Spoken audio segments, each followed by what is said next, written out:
Discuss किए थे covalency वाला कंसेप्ट। एक बार हम छोटा सा व्यू दे देते हैं कोवेलेंसी वाले कंसेप्ट का। और व्यू तो खैर कुछ देना नहीं है, ऑलरेडी तुम लोग को बता ही रखा था कोवेलेंसी क्या होता है। और उसके अलावा उसमें काफी सारे एलिमेंट्स से कोवेलेंसी हम लोगों ने डिस्कस किए थे, जिसमें ब्रोमीन वाला पार्ट हो गया था, ऑक्सीजन हो गया था, फ्लोरीन, क्लोरीन, सल्फर, ये सारे के सारे एलिमेंट्स हो गए थे। एक छोटा सा पार्ट हम इसी में ऐड कर दे रहे हैं, उसी लेक्चर में छोटा सा पार्ट का एडिशन कर रहे हैं हम। फॉस्फोरस का कोवेलेंसी कितना होगा कैलकुलेट करके देखो, सबसे पहला क्वेश्चन। और क्लोरीन का कोवेलेंसी कितना होगा कैलकुलेट करके देखो। ये दो कोवेलेंसी थोड़ा तेजी से कैलकुलेट करो। और हम केवल आंसर बताएंगे, हम एक्सप्लेन भी नहीं करने जा रहे कि कोवेलेंसी कैसे है, केवल हम आंसर बताने वाले हैं तुम लोगों को।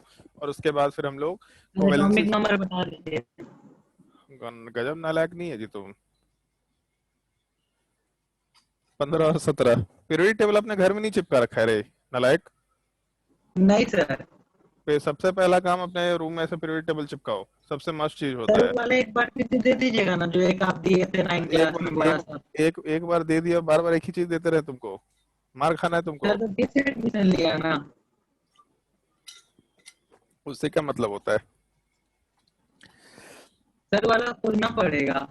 तो तुम उसी टाइम पे चिपका लेता भाई, काम का चीज दिए थे तुम लोग, काम यूज नहीं करता उसको ढंग से। नहीं पेंटिंग हुआ ना तो उस टाइम हट गया था। चलो देखते हैं। तो अपने रूम में पीरियोडिक टेबल पूरा बड़ा वाला जो आता है मॉडर्न पीरियोडिक टेबल, उसको चिपका के रखना, ताकि हमेशा जब भी बैठो अपने टेबल कुर्सी के सामने, एक तो टेबल कुर्सी पे पढ़ाई करो, उसके सामने देखते रहा करो हमेशा उस चीज को, ताकि वर्टिकल लाइन याद हो जाए। वर्टिकल लाइन याद रखना ही रखना है तुमको, मस्ट सर है कि याद रखना ही रखना है। हाँ, बोलो। फास्फोरस का बहुत ज्यादा आ रहा है क्या क्या क्या? सर। इसका एक्साइटेड स्टेट का ही बताना। नहीं, हमको दोनों बताना है कोवेलेंसी, मतलब जो भी कोवेलेंसी पॉसिबल है सब बताना है। तो ग्राउंड स्टेट में से इसका जीरो है। ग्राउंड स्टेट में जीरो है, गलत आंसर। सर 3 और सर्च 5। 3 और 5। इनफैक्ट लास्ट क्लास में अगर नाइट्रोजन बताया था तो फॉस्फोरस और क्लोरीन के एटॉमिक नंबर की जरूरत ही नहीं है अपने को। 3 और 5 हो गया आंसर, केवल 3 और 5। बताइए भाई, क्लोरीन का कितना होगा?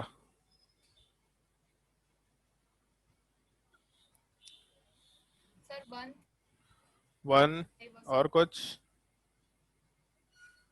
1 के अलावा? 3 5 1 3 5 5 7। 7 भी होगा, एकदम 7 होगा। लास्ट क्लास में हम लोग ब्रोमीन का डिस्कशन किए थे, कहाँ गया ये?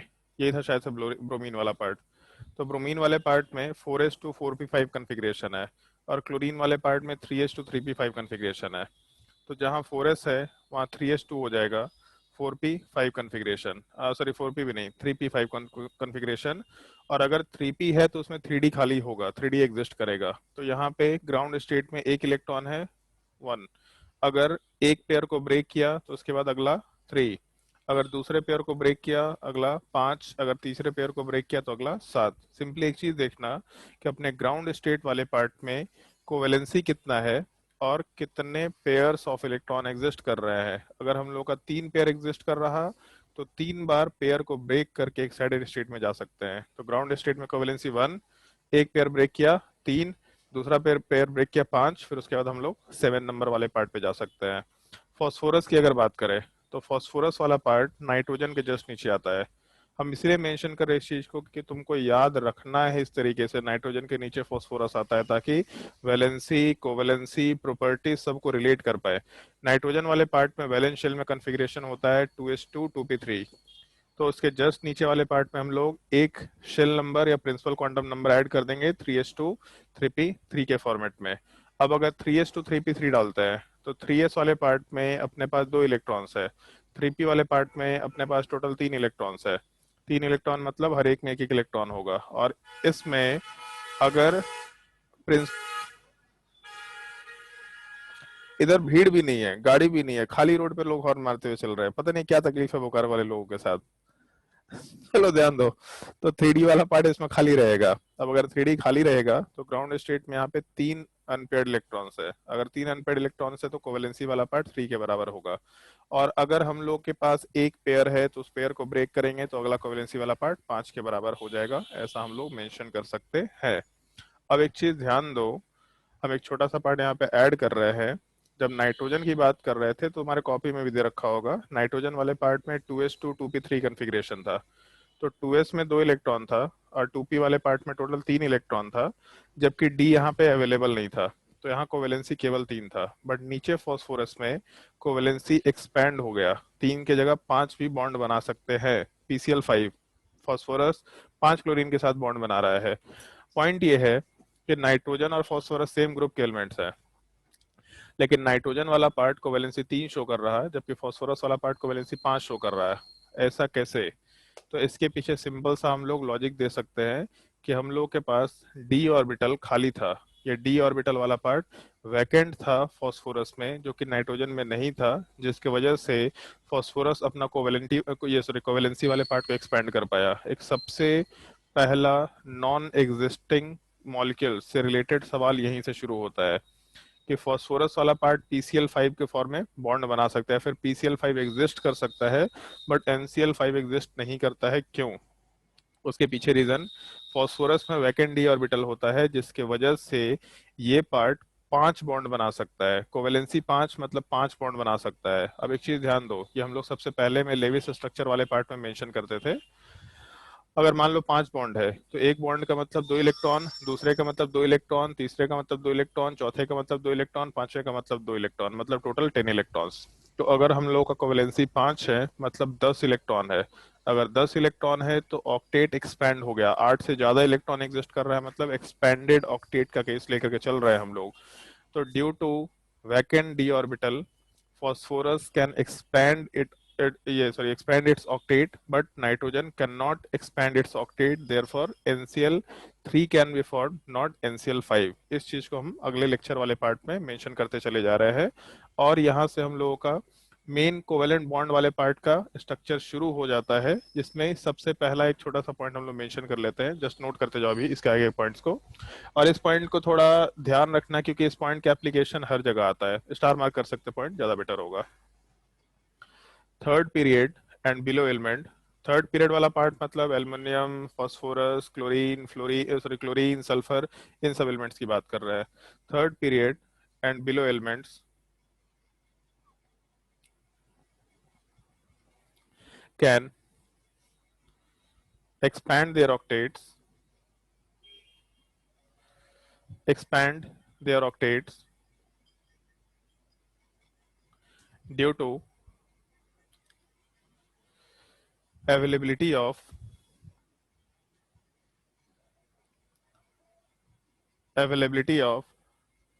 vacant d orbitals,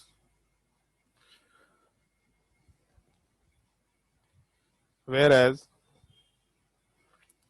second period elements cannot,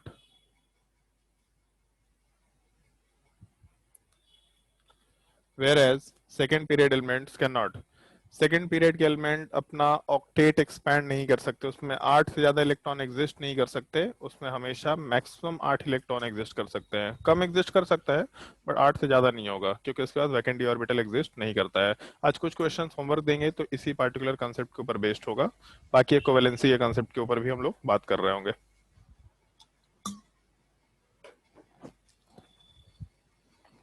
उसके बाद नेक्स्ट पॉइंट, उसको भी चाहे तो मार्क करके रख सकते हैं, ठीक ठीक पॉइंट है। Only those compounds can exist, only those compounds can exist in which the covalency of each element is satisfied। Each element का कोवेलेंसी सेटिस्फाई करना चाहिए। सेटिस्फाई करने का मतलब जितना वो कोवेलेंसी थियोरेटिकली शो करना चाहिए। थियोरेटिकली का मतलब जितना हम लोग अनपेयर्ड इलेक्ट्रॉन के बेसिस पे कैलकुलेशन करते हैं, जितना कोवेलेंसी थियोरेटिकली शो करना चाहिए एग्जैक्टली अगर उतना ही कोवेलेंसी मॉलिक्यूल के अंदर एग्जिस्ट कर रहा है तब वो मॉलिक्यूल एग्जिस्ट करेगा, अदरवाइज मॉलिक्यूल एग्जिस्ट नहीं करेगा। इस एक चीज का थोड़ा हम लोग को ध्यान रखना है। 2-3 कोवेलेंसीज तुमको ऑन द स्पॉट कैलकुलेट करने होंगे। कुछ कुछ कोवेलेंसीज ऐसे हैं जो मैंने तुमको बोला नहीं है बट लास्ट क्लास में बोला था, जैसे ऑक्सीजन के बारे में रवि पूछा था शायद, जहां तक हमको ध्यान है, तो ऑक्सीजन के बारे में हम कमेंट किए थे कि न्यूट्रल फॉर्म में ऑक्सीजन 2 ही बॉन्ड बना पाएगा, बट न्यूट्रल फॉर्म में अगर उसके ऊपर चार्ज है नेगेटिव या पॉजिटिव तो चीजें थोड़ी चेंज कर सकती हैं। उसको खुद से एक बार सोच के देखना तो मजा आएगा, ज्यादा बेटर होगा, ठीक है। इसके जस्ट नीचे क्वेश्चन नोट डाउन करो। Which of the following compounds can exist,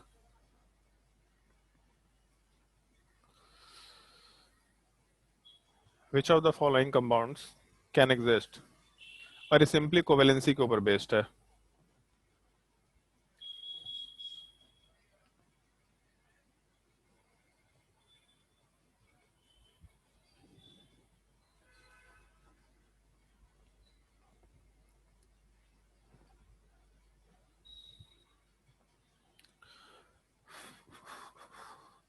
हर एक कंपाउंड का हम स्ट्रक्चर बनाते चले जा रहे हैं, इस एक चीज का थोड़ा ध्यान रखना। जो भी कंपाउंड दे रहे हैं हम सारे कंपाउंड का लेविस स्ट्रक्चर अभी मेंशन कर रहे हैं, बाकी उसके आगे तुम लोगों को स्ट्रक्चर जस्ट अभी बनाना सिखाएंगे अब।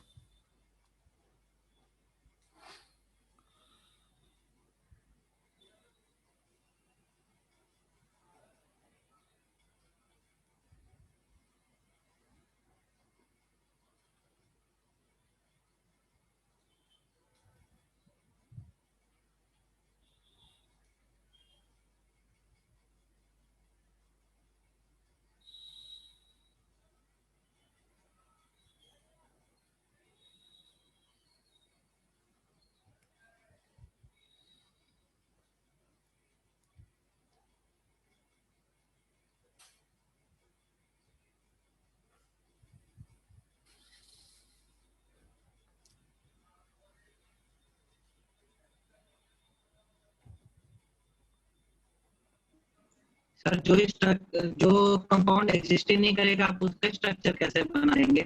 मेरा मन, हम जैसा चाहे स्ट्रक्चर बना देते हैं।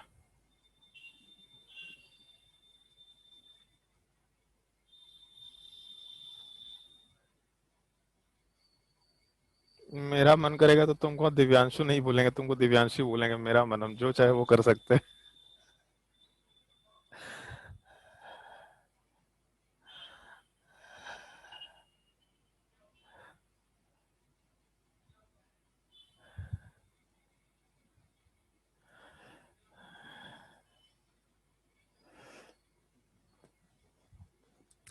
अभी हम जितने स्ट्रक्चर्स बना रहे हैं ये पार्शियली गलत स्ट्रक्चर है, मतलब सारे गलत नहीं है बट पार्शियली कुछ कुछ स्ट्रक्चर्स गलत है।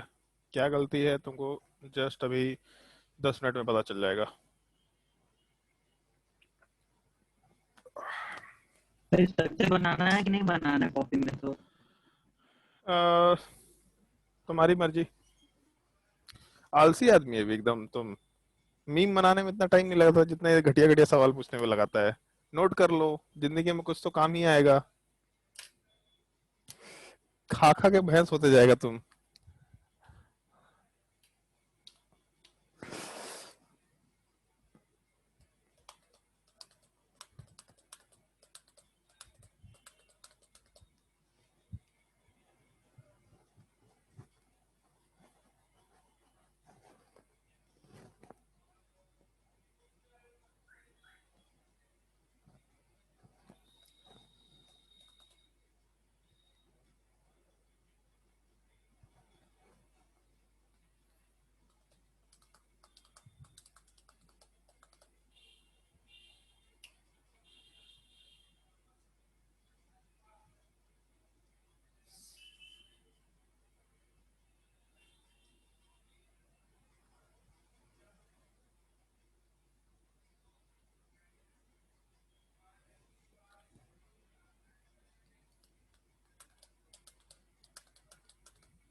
सर ओजोन का स्ट्रक्चर कैसा होता है?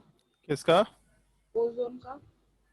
ओजोन का स्ट्रक्चर कैसा होता है? कैसा मतलब क्या कैसा होता है मतलब उसका अभी जो आप थोड़ी देर पहले ऑक्सीजन का बात कर रहे थे कि न्यूट्रल केस में बस रहता है कि दो बनाता है, ऐसे उससे ज्यादा भी बना सकता है, तो शायद उसमें वैसा ही होता हो कुछ। उसमें वैसा ही नहीं होता है, उसमें ऐसा होता है। हाँ तो तो एक्चुअल में जैसे ये जो पार्ट है इसको रिप्रेजेंट करने का तुम लोगों को कोऑर्डिनेट बॉन्ड में ये तरीका बताया था। जिसके ऊपर मतलब जहां से इलेक्ट्रॉन कोऑर्डिनेट किया उससे प्लस चार्ज, जिसके ऊपर कोऑर्डिनेट किया माइनस चार्ज। तो यहाँ पॉजिटिव चार्ज की वजह से कुछ कुछ घोटाला हो सकता है। क्या घोटाला होगा 10 नंबर में, पता करना है तो करके देखो।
थोड़ा जल्दी ट्राई करना।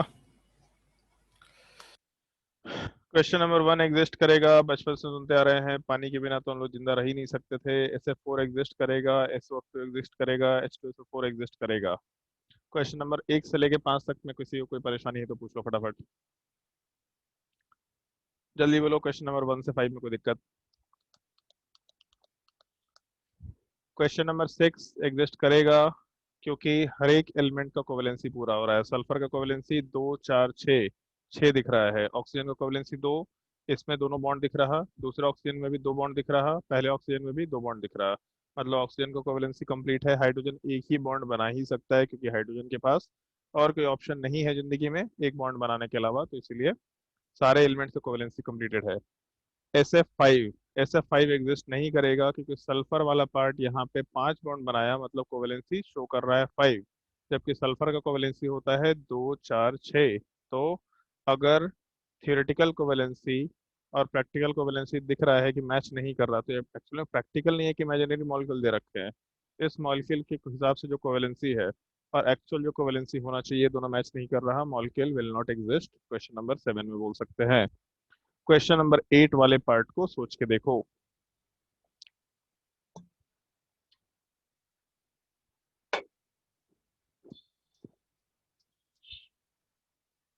सर जेनॉन तो नोबल गैस है ना, तो तो जनरली तो नोबल गैस नहीं रिएक्ट करता है ना।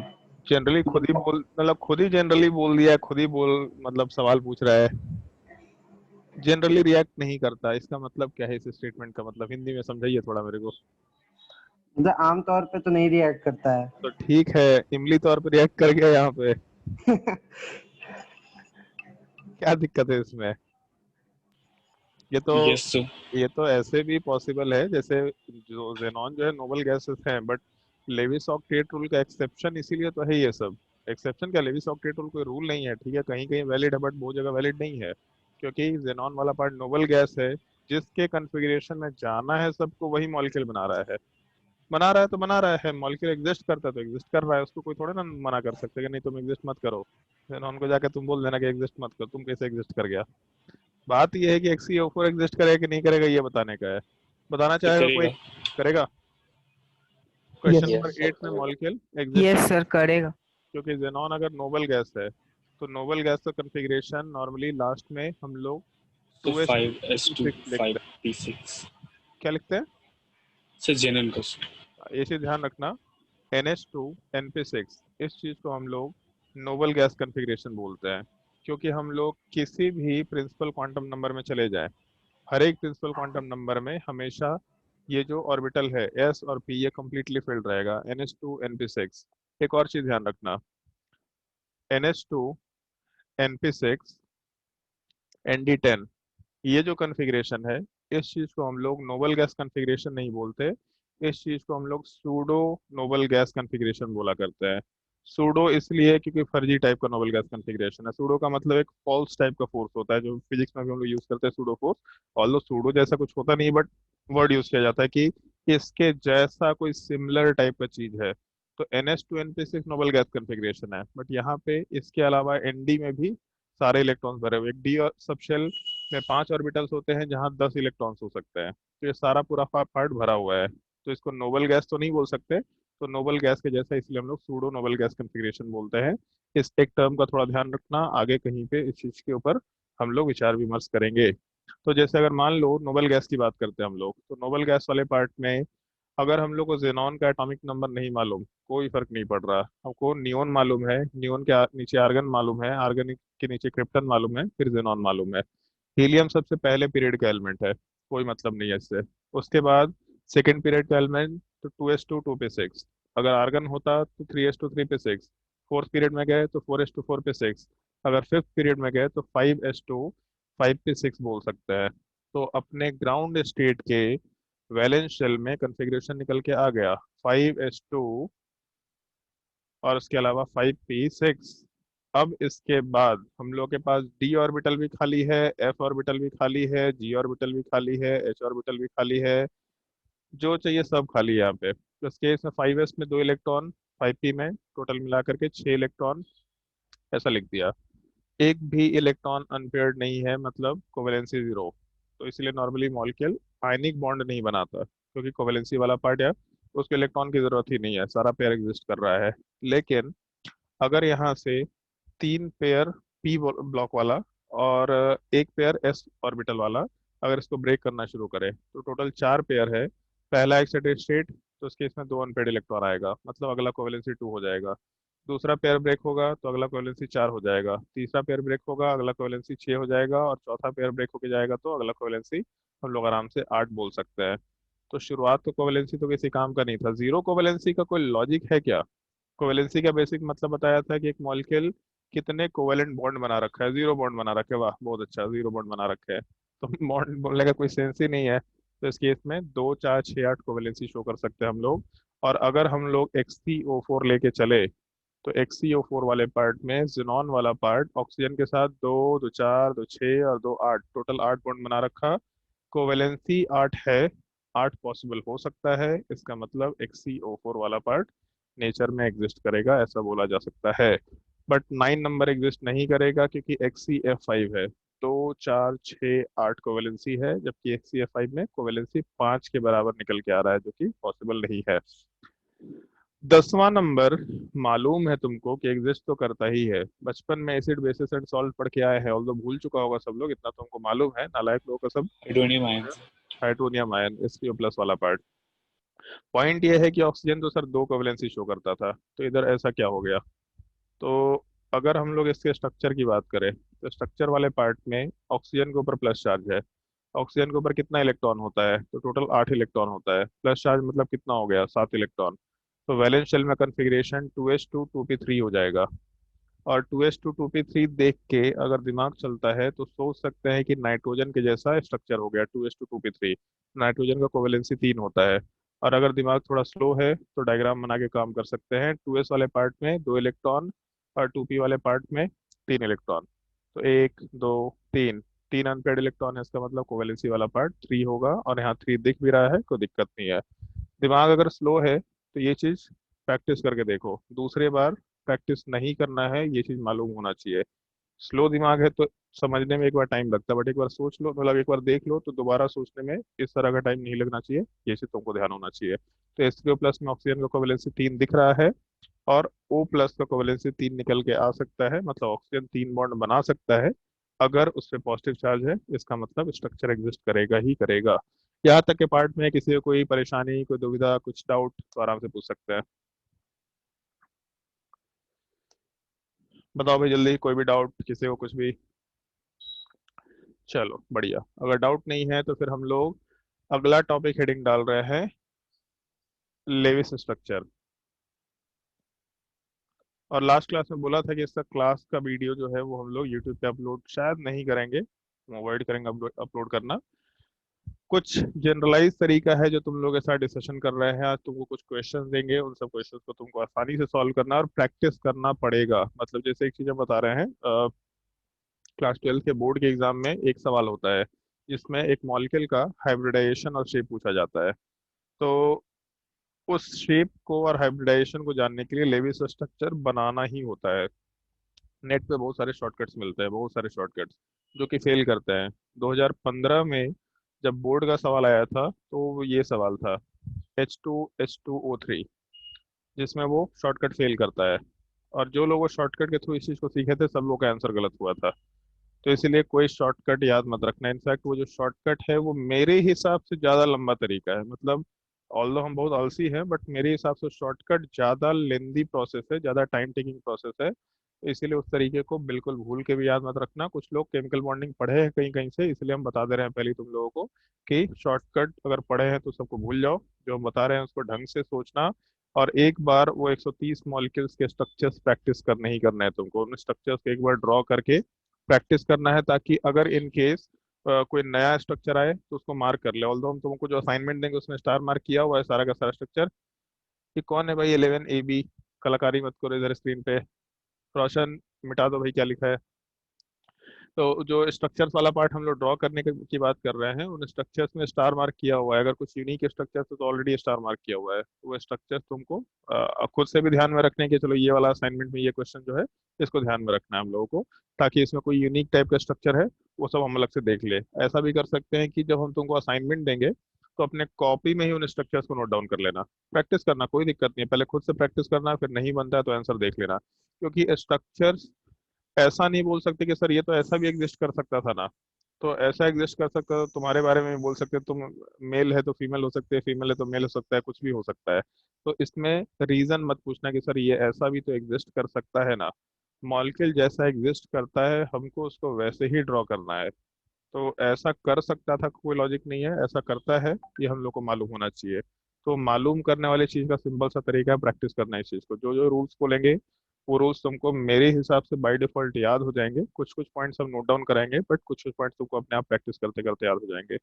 कुछ चीजें हैं, जैसे मान लो कि लेविस स्ट्रक्चर वाले पार्ट में जो हम लोग 10th क्लास में पढ़ते हैं, उसमें तुम्हारे पास लेविस डॉट स्ट्रक्चर होता था कि ऑक्सीजन है तो ऑक्सीजन वाले पार्ट में 1 electron, 2 electron, 3 electron, 4 electron.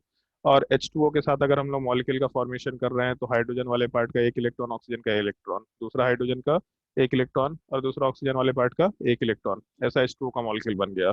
CO2 का स्ट्रक्चर बनाते हैं तो कार्बन वाले पार्ट के साथ 2 ऑक्सीजन वाला पार्ट था। ऑक्सीजन वाले पार्ट में हम लोग 6 इलेक्ट्रॉन बनाए, दूसरे ऑक्सीजन वाले पार्ट में भी 6 इलेक्ट्रॉन बनाए, और कार्बन वाले पार्ट का दो दो इलेक्ट्रॉन शेयर कर दिए। तो ये पार्ट शेयर था, ये पार्ट शेयर था, और बाकी अलग से इलेक्ट्रॉन था। इतना मेहनत नहीं करना है हम लोग को। मतलब इस तरीके का इलेक्ट्रॉन डॉट स्ट्रक्चर नहीं बनाना है हम लोग को। सिंपली लाइन से चीज़ों को रिप्रेजेंट करना है। बट जब लाइन से भी चीज़ों को रिप्रेजेंट करेंगे तो उस केस में क्या है, कन्वेंशन से उन सब का ध्यान रखना। कोवेलेंसी का पार्टिकुलरली ध्यान रखना। कोवेलेंसी अगर किसी भी तरीके से खराब हो रहा है मतलब स्ट्रक्चर गलत है। कभी भी एक एलिमेंट का कोवेलेंसी चेंज नहीं हो सकता। तो कोवेलेंसी को ध्यान में रखते हुए इस चीज को ड्रॉ करना होता है। जैसे मान लो कि PCl5 है, तो PCl5 के स्ट्रक्चर में फॉस्फोरस वाले पार्ट के ऊपर 5 क्लोरीन है। तो ऐसा कुछ स्ट्रक्चर हम लोग लेविस स्ट्रक्चर बना सकते हैं। हम एक्चुअल या रियल स्ट्रक्चर की बात नहीं कर रहे हैं। मतलब इस मॉलिक्यूल वाले पार्ट का जो रियल स्ट्रक्चर है वो इस तरीके से एग्जिस्ट नहीं कर रहा है, इसका रियल स्ट्रक्चर कुछ और एग्जिस्ट कर रहा होगा। बट हम यहाँ पे तुम लोगों को उसका एक 2 डायमेंशनल रिप्रेजेंटेशन, एक फॉल्स रिप्रेजेंटेशन, ताकि उस रिप्रेजेंटेशन को यूज करके हम लोग बहुत सारी चीजों को कैलकुलेट कर पाए और फिर हम लोग एक्चुअल स्ट्रक्चर में जा पाए। जैसे PCl5 का एक्चुअल स्ट्रक्चर कुछ इस तरीके का होता है। एक ट्रायंगल का फॉर्मेट होता है, उस ट्रायंगल के फॉर्मेट वाले पार्ट में हम लोग का 1 क्लोरीन, 2 क्लोरीन, 3 क्लोरीन, और इसके ऊपर हम लोग के क्लोरीन्स वाले पार्ट एग्जिस्ट करते हैं। तो इस चीज को हम लोग PCl5 बोला करते हैं। जो ट्राइगोनल बाइपिरामिडल स्ट्रक्चर होता है बेसिकली, मतलब ऐसा एक ट्रायंगल दिखेगा तुमको, और इस सेंटर के ऊपर 1 क्लोरीन है, उसके अंदर साइड 1 क्लोरीन है। इस टाइप की चीज दिखाई देगा तुमको। तो ये जो हम लोग का 3 डायमेंशनल रिप्रेजेंटेशन है ये अलग चीज है। इसको जानने के लिए हम लोग को ये थियोरेटिकल पार्ट ड्रॉ करने आना चाहिए। अब जैसे मान लो PCl5 था तो फॉस्फोरस बीच में था, पांचों क्लोरीन बाहर बाहर चला गया। मान लो CH4 है तो CH4 बचपन से देखते आ रहे हैं, कार्बन वाला पार्ट बीच में है, हाइड्रोजन वाला पार्ट साइड में है। मान लो अगर हम लोग SO3 लेकर के चलते हैं तो सल्फर वाला पार्ट बीच में है, double bond oxygen, double bond oxygen, double bond oxygen side में है।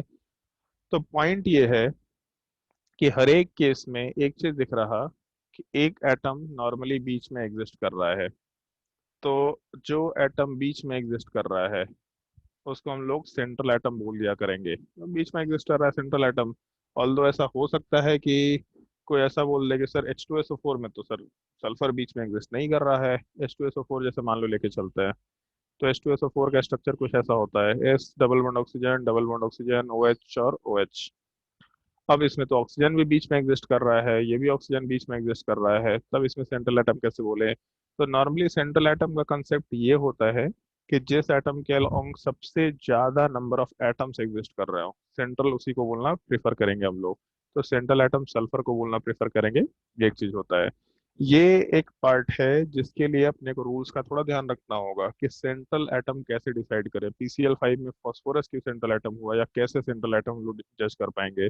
SO3 में सल्फर वाला पार्ट सेंट्रल एटम बना, ये कैसे जज कर पाएंगे? तो ये जो सेंट्रल एटम वाले पार्ट का डिसीजन है, इस चीज के लिए हम लोग रूल्स का डिस्कशन करेंगे। तो उसमें सबसे पहला पार्ट मेंशन करो, rules to find the central atom.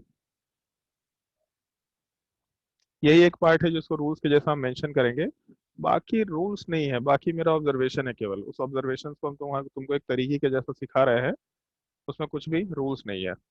Rules to find the central atom. Divyanshu, sorry Devanshu, है देवांशु, यस सर। याद है यस तुमको सर। ये चीज? हाँ सर, पढ़ाए थे। याद है तुमको? हाँ सर, याद है। चल बोलना शुरू कर, सर, बोलना शुरू कर। अच्छा सर, पहला रूल था कि कौन कौन सा एटम सेंट्रल एटम नहीं रह सकता है। हम यहाँ बोल रहे हैं कि सेंट्रल एटम कैसे फाइंड करेंगे, तुम उल्टा बोल रहा है कौन कौन सा एटम सेंट्रल एटम नहीं रह सकता है।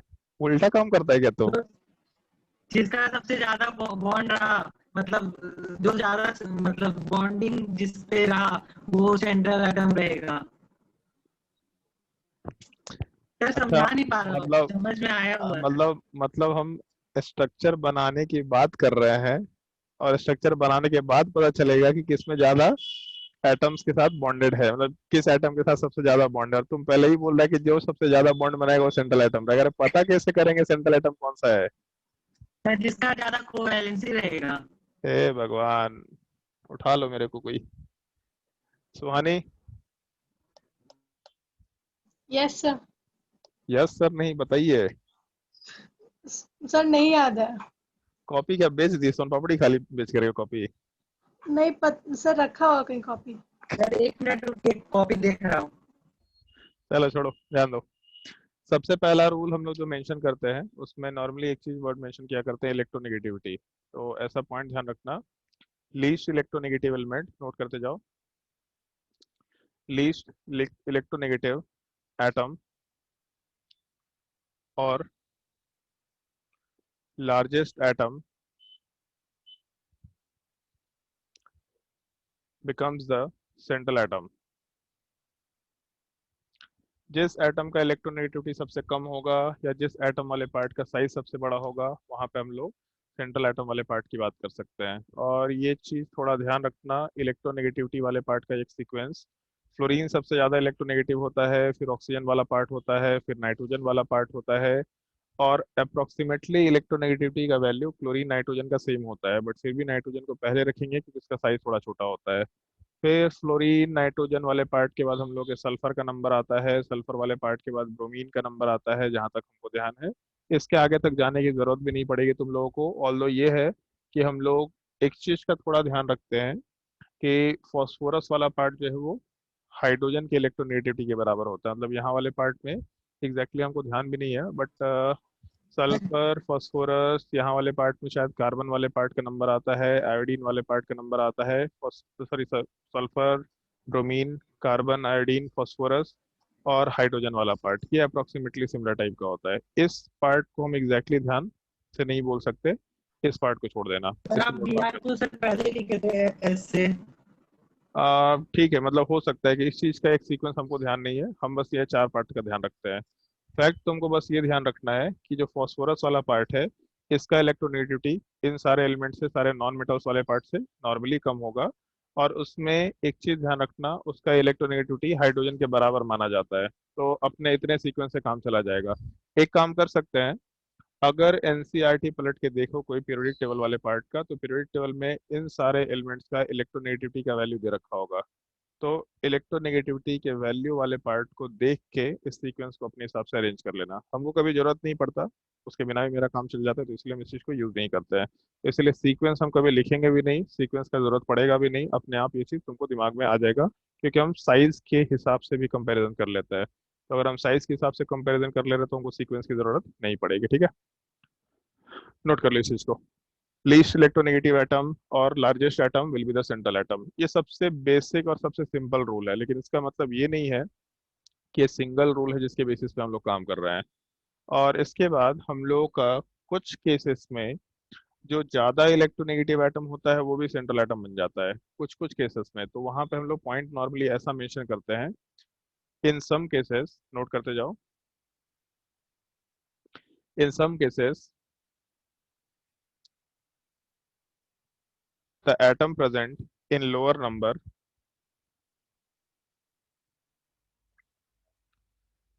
the atom present in lower number becomes the central atom। और इसमें नॉर्मली हम लोग दो तीन एग्जांपल्स का ध्यान रखते हैं, जैसे मान लो OCl2 हो गया, OBr2 हो गया। तो इस केस में ऑक्सीजन ज्यादा इलेक्ट्रोनेगेटिव है, लेकिन ऑक्सीजन वाला पार्ट ही सेंट्रल एटम बनता है। तो कुछ कुछ केसेस में हम लोगों के जिन एलिमेंट्स का नंबर कम है, जो लोअर नंबर में एग्जिस्ट कर रहे हैं, उसको सेंट्रल एटम बना सकते हैं। वैसे ये बहुत ज्यादा केसेस नहीं होगा, दो एग्जांपल है, ये दोनों एग्जांपल तुम लोग को ध्यान रखना होता है। फिर उसके बाद ऑर्गेनिक केमिस्ट्री बड़ा यूनिक चीज है। ऑर्गेनिक केमिस्ट्री वाले पार्ट में इनफैक्ट कभी कभी जैसा स्ट्रक्चर दे रखा होता है एग्जैक्टली वैसा ही स्ट्रक्चर बनाना होता है। तो ऐसा मेंशन कर सकते हैं हम लोग, in some cases the central atom is according to the given molecular formula। Molecular formula में जैसा दे रखा है सेंट्रल एटम एग्जैक्टली वैसा ही होगा। जैसे मान लो SCN माइनस है, तो इस केस में कार्बन सेंट्रल एटम है, लेकिन अगर SNC माइनस है तो यहाँ नाइट्रोजन वाला पार्ट सेंट्रल एटम है। तो ऑर्गेनिक केमिस्ट्री में जब हम लोग कार्बन कंपाउंड्स की बात करते हैं तो वहाँ पे इन जनरल जो एटम सेंट्रल एटम के जैसा दिखता है वही अपना सेंट्रल एटम होता है। बट ये केस अपने ज्यादा काम का नहीं होता, बहुत ही रेयर केसेस में से एक है। होगा, प्रैक्टिस करते वक्त इस तरह के भी क्वेश्चंस आएंगे, लेकिन अपने ज्यादा फ्रिक्वेंटली यूज स्टेटस में नहीं रहेंगे इस तरह के चीज, तो इसके लिए दिक्कत नहीं है। तो हम लोग जो सबसे पहला इंफॉर्मेशन है, सबसे पहला इंफॉर्मेशन था कि हम लोगों का जो लीस्ट इलेक्ट्रोनेगेटिव एटम है वो सेंट्रल एटम बनेगा। तो इसका मतलब फ्लोरीन सेंट्रल एटम कभी भी नहीं बन सकता, मोस्ट इलेक्ट्रोनेगेटिव है, पहला चीज। दूसरा एक और भी रीजन है, सेंट्रल एटम के बचपन के डेफिनेशन के हिसाब से वैसा एटम जो सेंटर में एग्जिस्ट कर रहा हो, मतलब इसके आजू बाजू एटलीस्ट 2 3 4 बॉन्ड्स होने चाहिए। तो फ्लोरीन वाले पार्ट का कोवेलेंसी 1 के बराबर होता है, 2s2 2p5। 2s में एक भी अनपेयर्ड इलेक्ट्रॉन नहीं, 2p5 में दो पेयर, मतलब सॉरी दो इलेक्ट्रॉन्स एक पेयर में, दो इलेक्ट्रॉन्स एक पेयर में, और लास्ट में एक इलेक्ट्रॉन एग्जिस्ट कर रहा है। कोवेलेंसी इसका 1 है, मतलब फ्लोरीन केवल एक ही बॉन्ड बना सकता है। एक बॉन्ड हमेशा साइड वाला एटम बनाएगा, क्योंकि वो सेंटर में रहेगा तो एटलीस्ट दो बॉन्ड तो बनाने चाहिए। तो इसका मतलब फ्लोरीन वाला पार्ट सेंट्रल एटम नहीं हो सकता। और हाइड्रोजन वाला पार्ट में एक ही तो इलेक्ट्रॉन होता है, उसकी जिंदगी में और कुछ रखा नहीं है, मतलब हाइड्रोजन वाला पार्ट भी सेंट्रल एटम हो नहीं सकता। तो जस्ट इसके नीचे एक छोटा सा पॉइंट ऐसे लिख लो जानने के लिए, fluorine and hydrogen can not, can never be a central atom. इस एक चीज का थोड़ा ध्यान रखने का है, फ्लोरीन और हाइड्रोजन वाला पार्ट सेंट्रल एटम कभी नहीं बन सकता। चलो ध्यान दो, इसके आगे हम लोग किसी रूल की बात नहीं करते हैं, इसके आगे हम लोग कॉमन सेंस की बात करते हैं। कॉमन सेंस में एक छोटा सा रूल है।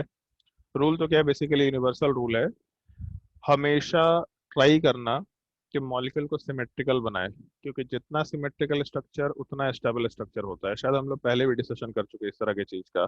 जैसे स्फेरिकल शेप सबसे सिमेट्रिकल शेप होता है, सबसे सिमेट्रिकल शेप। स्फेरिकल शेप इसीलिए सबसे ज्यादा स्टेबल भी होता है, एटम्स वगैरह सब स्फेरिकल शेप में एग्जिस्ट करना चाहते हैं। तो हम लोग सबसे पहला काम सेंट्रल एटम डिसाइड करेंगे, उसके बाद सिमेट्रिकल शेप बनाने की कोशिश करेंगे।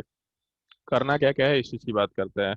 जैसे मान लो, सबसे पहले एग्जांपल की बात करते हैं, मान लो CH4 है। सबसे पहला काम सेंट्रल एटम डिसाइड किया करना। तो जैसे मान लो CH4 में अगर सेंट्रल एटम डिसाइड करे, तो हाइड्रोजन तो सेंट्रल एटम हो नहीं सकता। अपने पास ऑप्शन क्या बचा, कार्बन वाला पार्ट। कार्बन सेंट्रल एटम बन गया, उसको प्लेस कर दो। एक बार सेंट्रल एटम डिसाइड हो गया, और ढंग से सुनना इस चीज को, एक बार सेंट्रल एटम डिसाइड हो गया तो बाकी बचे हुए एलिमेंट्स को उस सेंट्रल एटम के अलोंग सिमेट्रिकली प्लेस कर दो। तो जैसे 4 हाइड्रोजन एटम है, अगर 4 हाइड्रोजन एटम है तो सिमेट्रिकली प्लेस करने का मतलब है कि इस चीज को हम लोग एक स्क्वायर के जैसा प्लेस कर सकते हैं। तो चारों हाइड्रोजन को सिमेट्रिकली प्लेस कर दिया।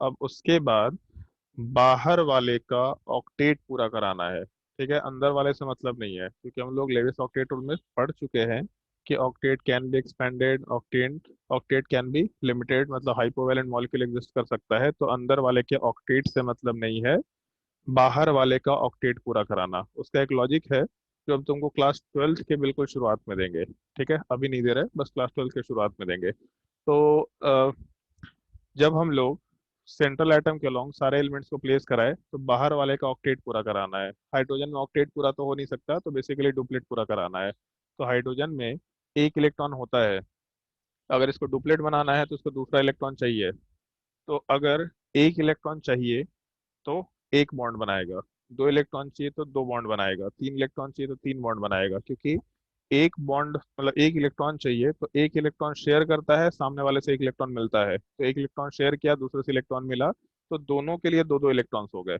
तो अगर किसी भी एलिमेंट को एक इलेक्ट्रॉन चाहिए तो एक बॉन्ड बनाएगा, अगर 2 इलेक्ट्रॉन चाहिए ऑक्टेट पूरा करने के लिए तो 2 बॉन्ड बनाएगा। जैसे ऑक्सीजन में वैलेंस इलेक्ट्रॉन 6 होता है, उसको 2 इलेक्ट्रॉन चाहिए तो डबल बॉन्ड बनाता है, कोवैलेंसी इसलिए 2 निकल के आता है वहां पे। तो अपने स्ट्रक्चर में हाइड्रोजन को ऑक्टेट पूरा करने के लिए एक बॉन्ड चाहिए, ऊपर भी एक बॉन्ड चाहिए, इधर भी एक बॉन्ड चाहिए, नीचे भी एक बॉन्ड चाहिए, तो अपना CH4 मॉलिक्यूल बन गया।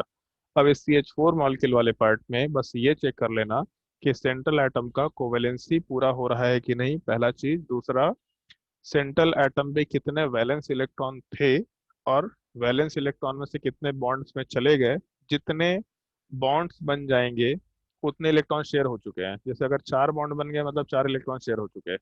तो अगर हम लोग के पास कुछ वैलेंस इलेक्ट्रॉन था, उसमें से कुछ पार्ट शेयर होके चला गया, कोई दिक्कत नहीं है, शेयर होके चला गया, बस ये चेक कर लेना कि वैलेंस इलेक्ट्रॉन से ज्यादा बॉन्ड्स नहीं बन रहे हो, पहला चीज। कोवैलेंसी वाला पार्ट कंप्लीट हो रहा हो, दूसरा चीज। और अगर वैलेंस इलेक्ट्रॉन ज्यादा होता तो हम लोग एक सर्टेन टाइप की बात करेंगे जिसको हमको दूसरे एग्जाम्पल में रिलेट करना है। तो कार्बन वाले पार्ट में वैलेंस इलेक्ट्रॉन 4 होता है, तुमको माइंड में रखना है, इसलिए वैलेंसी कोवैलेंसी बिल्कुल हैंडी होना चाहिए, मतलब वो तुमको आना ही चाहिए, एनी हाउ आना चाहिए। तो कार्बन वाले पार्ट में total 4 valence electron, 4 valence electron, 4 bond बना रखा है, कोवैलेंसी भी 4 होता है, तो कोई दिक्कत नहीं है, आराम से हम लोग यहाँ पे मॉलिक्यूल का स्ट्रक्चर इसको सही मानते हुए चल सकते हैं। ये सबसे पहला स्ट्रक्चर है। मान लो अगर हम लोग NH3 की बात करते हैं तो सेंट्रल एटम तो नाइट्रोजन होगा। अब 3 हाइड्रोजन प्लेस करना है तो सिमेट्रिकली प्लेस कर दिया और बाहर वाले का ऑक्टेट पूरा करा दिया। नाइट्रोजन में 5 वैलेंस इलेक्ट्रॉन होता है, यहाँ बॉन्ड कितना बना हुआ है, 3, और नाइट्रोजन का कोवैलेंसी भी 3 ही होता है। तो अगर जैसे कोवैलेंसी याद नहीं भी रखना है तो वैलेंसी याद रखो कि नाइट्रोजन का वैलेंसी 3 होता है। तो सेकेंड पीरियड के एलिमेंट में वैलेंसी कोवैलेंसी सेम हो जाता है। थर्ड पीरियड और उसके बिलो के एलिमेंट में वैलेंसी के ऊपर दो दो ऐड कर देना। जैसे नाइट्रोजन के नीचे फॉस्फोरस है तो वैलेंसी वाला पार्ट मतलब वैलेंस इलेक्ट्रॉन 5 था, कोवैलेंसी 3 था नाइट्रोजन का, तो फॉस्फोरस का 3 भी होगा और फिर 5 भी मेंशन कर सकते हैं हम लोग। वैलेंसी वाला पार्ट से जब हम लोग कोवैलेंसी में मूव करेंगे तो जितने वैलेंस इलेक्ट्रॉन है मैक्सिमम उतना ही कोवैलेंसी हो सकता है। जैसे मान लो क्लोरीन है तो फ्लोरीन वाले पार्ट में वैलेंसी 1 था, मतलब कोवैलेंसी भी 1 हुआ। क्लोरीन वाले पार्ट में हम लोग थर्ड पीरियड में चले गए तो कोवैलेंसी 1 होगा और वैलेंस इलेक्ट्रॉन 7 होता है। तो 1 के बाद 3 आया, 3 के बाद 5 होगा और मैक्सिमम कोवैलेंसी 7 के बराबर रखेंगे, उससे हम लोग छोटा वैल्यू नहीं रखेंगे। इस एक चीज का थोड़ा ध्यान रखते हैं। लॉजिकल चीज धीरे धीरे प्रैक्टिस करते करते तुम्हारे दिमाग में अपने आप आएगा। इनफैक्ट हमको ऐसा लगता है कि तुमको इसको खुद से ही सीखना चाहिए ओवर द टाइम। कुछ मॉडिफिकेशन तुमको खुद से करना है, क्योंकि ये सब मॉडिफिकेशन हम खुद से किया है, ये हमको कोई पढ़ाया नहीं है। कुछ पार्ट हम तुमको ऐड करके बता रहे हैं, बट इसके अलावा भी तुमको कुछ मॉडिफिकेशंस अपनी जिंदगी आसान करने के लिए सीखना होगा। चलो खैर, नाइट्रोजन का वैलेंस इलेक्ट्रॉन 5 है और कोवैलेंसी 3, तो कोवैलेंसी तो ठीक है, मतलब 3 बॉन्ड बन रखा। बट अगर 5 वैलेंस इलेक्ट्रॉन था तो 5 में से 3 ही तो बॉन्ड बनाया। अगर 3 बॉन्ड बनाया मतलब 3 इलेक्ट्रॉन शेयर किया, जितना बॉन्ड बनाया उतना इलेक्ट्रॉन शेयर किया, तो बचा कितना इलेक्ट्रॉन, 2 इलेक्ट्रॉन। जब भी दो इलेक्ट्रॉन्स होंगे तो वो एक पेयर के फॉर्म में एग्जिस्ट करेंगे, और हम लोग उस पेयर वाले पार्ट को एक स्टैंडर्ड नाम दिया करते हैं लोन पेयर। ये वर्ड अब ध्यान रखना शुरू कर देना कि अगर हम लोग के एक एलिमेंट पे कोई दो इलेक्ट्रॉन एक साथ एग्जिस्ट कर रहा है तो हम लोग उसको लोन पेयर बोलते हुए काम कर सकते हैं। जैसे मान लो H2 मॉलिक्यूल है, तो H2 मॉलिक्यूल में सेंट्रल एटम ऑक्सीजन होगा और ऑक्सीजन के जस्ट बाहर दो हाइड्रोजन बनाए, और सिमेट्रिकल प्लेसमेंट करने के बाद बाहर वाले का ऑक्टेट पूरा करा दिया, डुप्लेट पूरा करा दिया। अब ये चीज बताओ कि जैसे अगर हम लोग ऑक्सीजन को कंसिडर करें तो ऑक्सीजन वाले पार्ट में कितने वैलेंस इलेक्ट्रॉन होते हैं? तो ऑक्सीजन वाले पार्ट में वैलेंस इलेक्ट्रॉन 6 होता है, जबकि कोवैलेंसी वाला पार्ट 2 के बराबर होता है। तो कोवैलेंसी 2 है जो फुलफिल्ड है, और वैलेंस इलेक्ट्रॉन 6 है, तो 6 में से दो बॉन्ड बना तो दो इलेक्ट्रॉन शेयर हो गया, बचा कितना? तो 4 इलेक्ट्रॉन बचा। अगर 4 इलेक्ट्रॉन बचा तो उस 4 को हम लोग दो पेयर्स में ब्रेक कर सकते हैं, तो एक लोन पेयर दूसरा लोन पेयर आराम से प्लेस करते हुए H2O का स्ट्रक्चर बना सकते हैं। जब भी लेविस स्ट्रक्चर बनाएंगे तो विथ लोन पेयर होना चाहिए। अगर लोन पेयर का एग्जिस्टेंस पॉसिबल है तो बिना लोन पेयर के बनाएंगे मतलब स्ट्रक्चर गलत है, इसीलिए ये स्ट्रक्चर बनाने आना चाहिए। जो शॉर्टकट वगैरह होता है, वैलेंस इलेक्ट्रॉन काउंट करो, दिस काउंट करो, दिस काउंट करो, सब गलत चीज होता है। उसमें सब में मेहनत लगता है फालतू का, इसलिए सिंपल इस तरीके से काम करना है। ट्राई करो, ये तीनों क्वेश्चन नोट करो, आगे और एग्जांपल्स की बात करते हैं।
बाकी मेरे हिसाब से जो हम तरीका बताया तो खुद से ट्राई करके देखना, तो छापने की कोशिश मत करना फोन देख देख के कि ऐसा छाप रहा है ऐसा छाप रहा है। जो तरीका बोल रहा है उसको अप्लाई करने की कोशिश करो।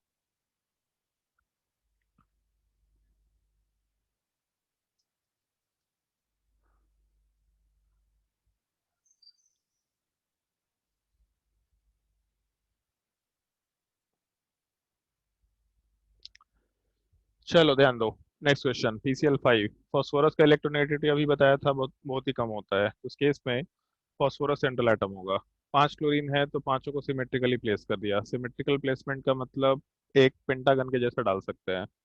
क्लोरीन में वैलेंस इलेक्ट्रॉन होता है 7, तो ऑक्टेट पूरा करने के लिए उसको एक ही इलेक्ट्रॉन चाहिए। इसका मतलब क्लोरीन एक बॉन्ड से भी काम कर लेगा, तो बाहर वाले का ऑक्टेट ऑक्टेट पूरा करा लिए। फॉस्फोरस नाइट्रोजन के नीचे आता है, वैलेंस इलेक्ट्रॉन होता है 5, और क्योंकि ये थर्ड पीरियड का एलिमेंट है तो इसका कोवेलेंसी वाला पार्ट 3 या 5 कुछ भी हो सकता है। तो इस केस में 5 बॉन्ड बन रहा है, मतलब वैलेंसी और कोवेलेंसी फुलफिल्ड है, और 5 वैलेंस इलेक्ट्रॉन था और पांचों बॉन्ड में चला गया, तो इसका मतलब कोई भी लोन पेयर नहीं होगा, ये अपना PCl5 का स्ट्रक्चर होना चाहिए। अगर SF6 कंसिडर करें तो सेंट्रल एटम वाला पार्ट फ्लोरीन तो हो नहीं सकता, सल्फर। 6 फ्लोरीन है तो 6 फ्लोरीन को हम लोग एक हेक्सागन के जैसा प्लेस करते हुए काम कर सकते हैं, तो अपना 6 फ्लोरीन प्लेस कर दिया। फ्लोरीन वाले पार्ट को प्लेस करने के बाद फ्लोरीन का ऑक्टेट पूरा कराना है क्योंकि बाहर वाला एलिमेंट है। और फ्लोरीन में वैलेंस इलेक्ट्रॉन कितना होता है? तो 7 के बराबर। ग्रुप नंबर 17 वैलेंस इलेक्ट्रॉन 7 के बराबर, तो इसको एक इलेक्ट्रॉन चाहिए ऑक्टेट पूरा करने के लिए, मतलब फ्लोरीन वाला पार्ट केवल एक बॉन्ड बना के भी काम कर लेगा।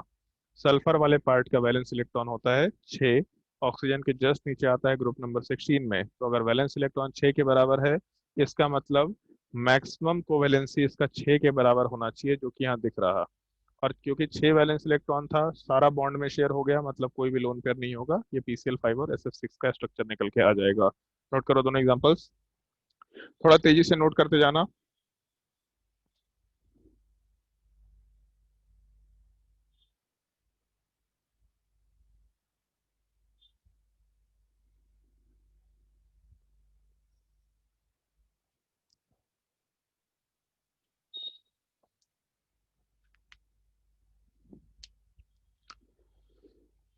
और जिसको भी जिस स्टेप में थोड़ा बहुत भी दिक्कत होगा पूछते चले जाना। Next example SOCl2। SOCl2 वाले पार्ट में सेंट्रल एटम कौन सा होगा? तो हम लोग का सल्फर वाला पार्ट लेस इलेक्ट्रोनेगेटिव है, सेंट्रल एटम होगा। अब उसके बाद एक ऑक्सीजन है और दो क्लोरीन है, सिमेट्रिकली प्लेस करना है। तो ऐसा प्लेस कर देते हैं। तो इस केस में SOCl2 में सिमेट्रिकल प्लेसमेंट तो हो गया।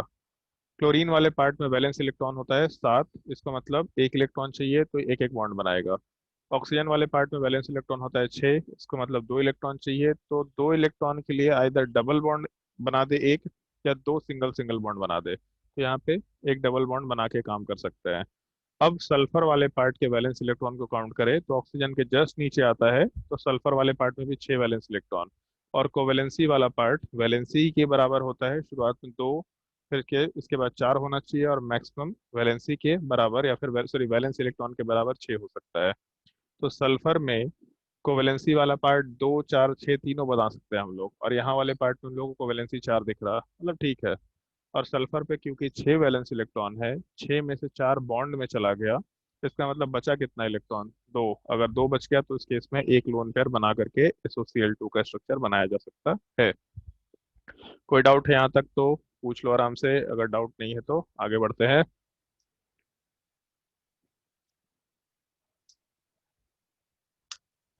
सर वो जो लोन पेयर बनाएगा उसका साइन वगैरह नहीं लगेगा? क्या नहीं लगेगा?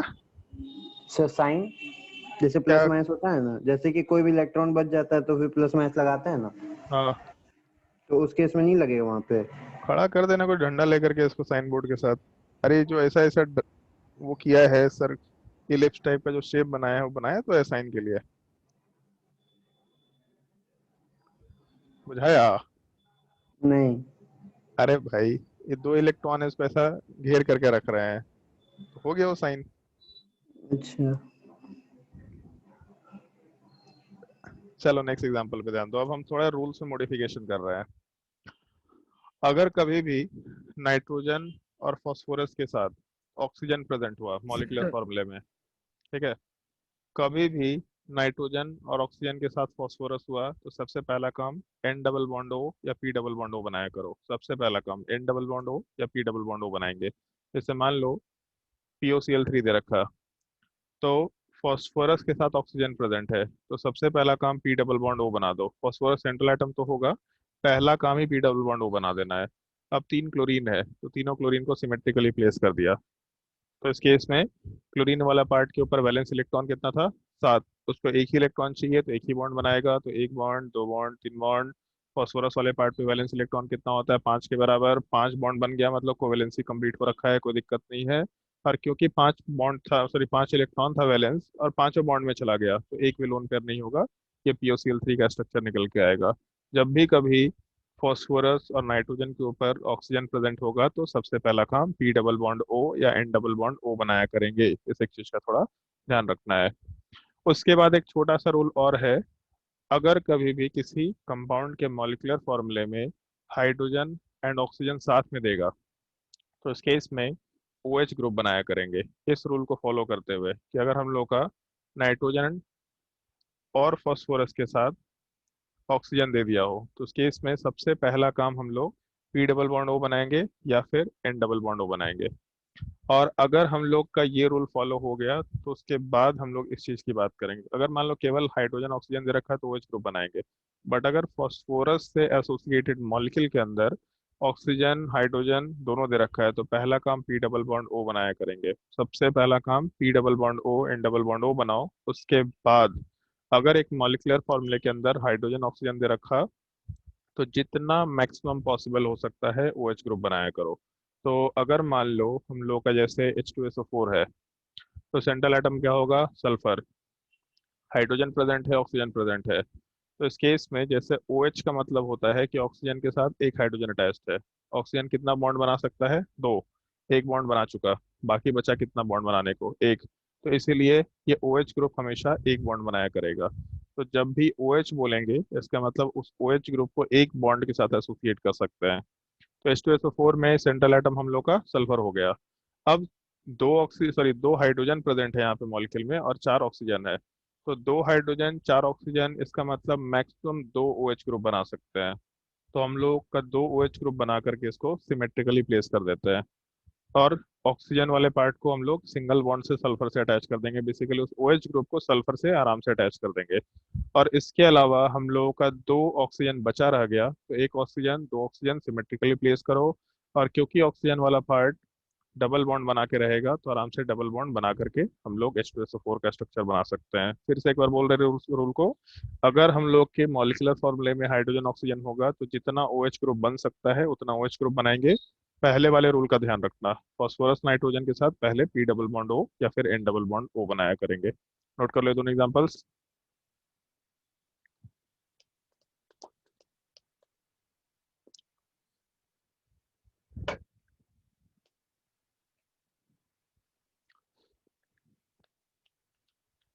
टेंथ क्लास में एक छोटा सा टॉपिक सुनते हैं, बेसिसिटी या एसिडिटी।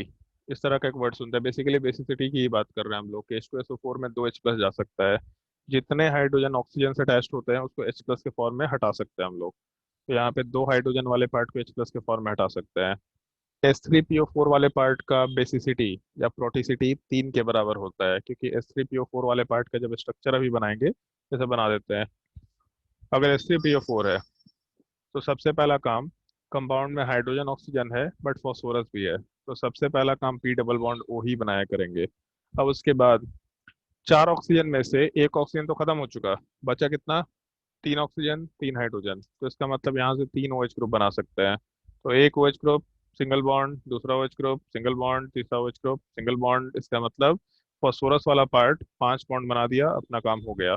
तो इस H3PO4 के स्ट्रक्चर में ऑक्सीजन से हम लोग के 3 हाइड्रोजन अटैच्ड है, मतलब 3H+ यहाँ से दिए जा सकते हैं। प्रोटिसिटी और बेसिसिटी इज इक्वल टू 3 आराम से मेंशन किया जा सकता है।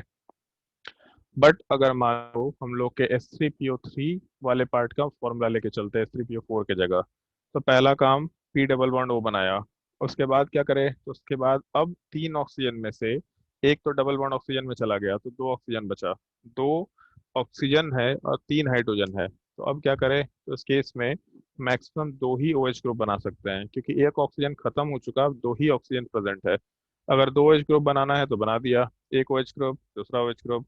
अब क्या बचा, एक हाइड्रोजन बचा, हाइड्रोजन को प्लेस करके हाइड्रोजन एक ही बॉन्ड बना सकता है, तो H3PO3 का ये स्ट्रक्चर बनेगा, जिसमें 2 ही H+ ऑक्सीजन से अटैच्ड है। इसका मतलब 2 ही H+ को हटा सकते हैं। प्रोटिसिटी या बेसिसिटी इज इक्वल टू 2 आराम से मेंशन किया जा सकता है। अगर मान लो हम लोग स्ट्रक्चर वाले पार्ट में H3PO2 का स्ट्रक्चर बनाते तो फिर से मेंशन करेंगे, पहले इतना छाप लो। मजा आ रहा होगा सुन सुन के स्ट्रक्चर बनाने में, मस्त स्ट्रक्चर बनाते जाना, लाइन खींचते जाना, खींचते जाना, खींचते जाना है।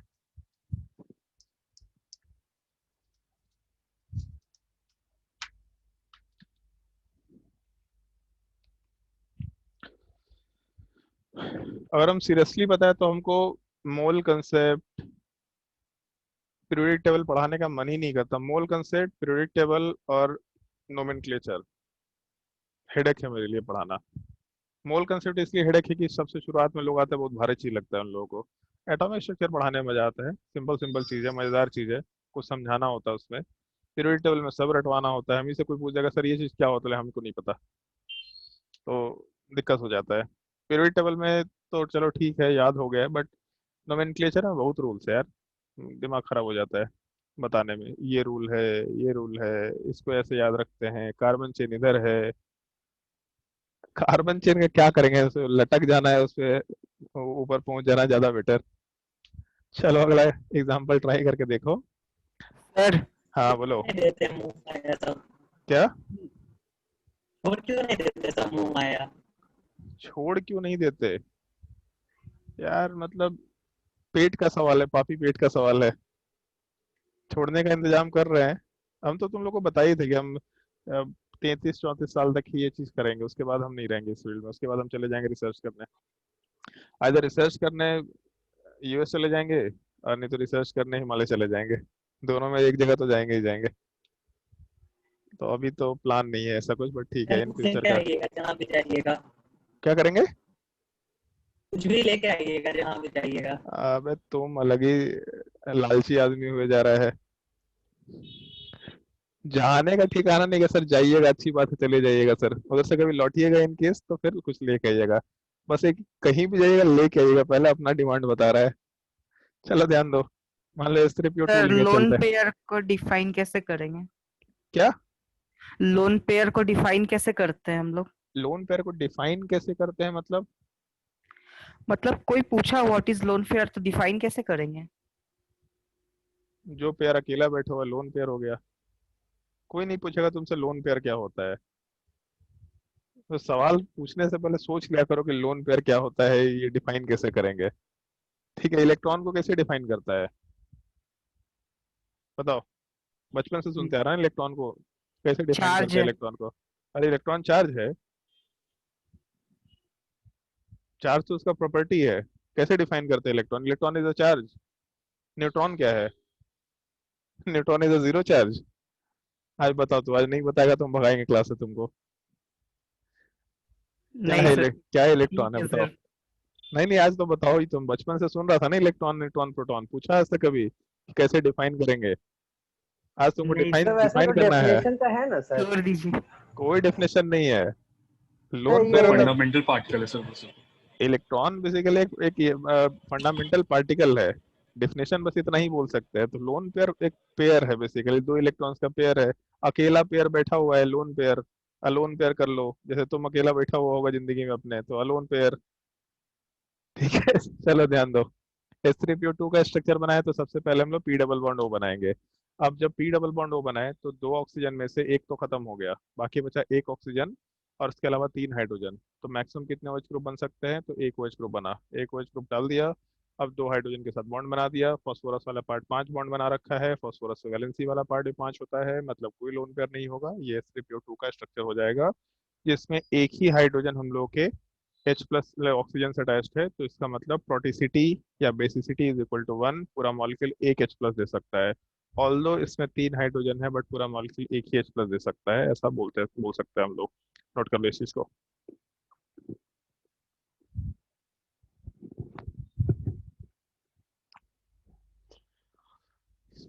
और इस चीज को नोट करने के बाद अब हम थोड़ा और मॉडिफिकेशन कर रहे हैं, जिंदगी में थोड़ा फन लाएंगे।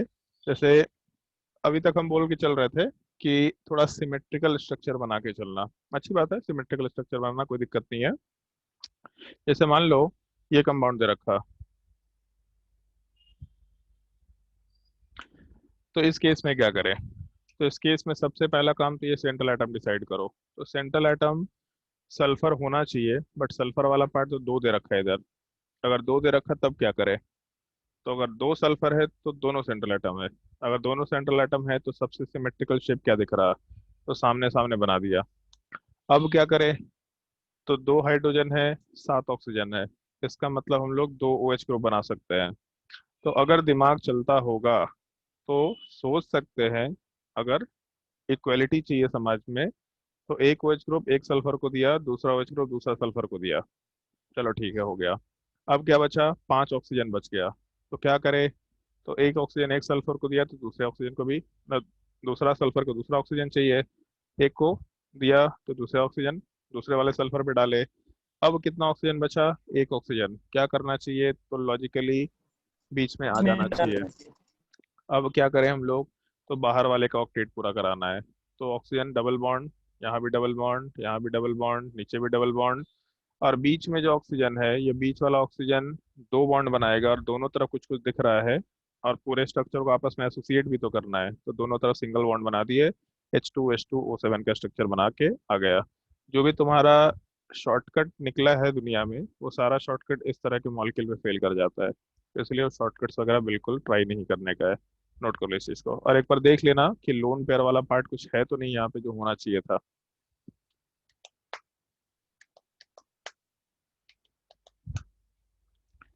इसके बाद जो हम सवाल पूछ रहे हैं, ये सवाल तुमसे बहुत भारी सवाल पूछ रहे हैं, तुम्हारे लॉजिक के ऊपर बेस्ड होगा। कोई गूगल नहीं करेगा क्योंकि तुमको कोई चॉकलेट नहीं मिल रहा। और दो लोग, सुहानी और दिवांशु, तुम दोनों सवाल का आंसर नहीं दोगे क्योंकि सवाल तुम लोगों से पूछ चुके हैं हम पहले ही। गूगल करके मत ट्राई करना। जितने पॉसिबल स्ट्रक्चर्स दिमाग लगा सकते हो, ये कलाकारी करना है तुमको, ड्राइंग पेंटिंग करना है, तो जितने पॉसिबल स्ट्रक्चर्स बना सकते हैं ट्राई करके देखो P4O10 के लिए। या पहले केवल P4 के लिए बना P4 ज्यादा भारी नहीं हो जाएगा तुम्हारे लिए?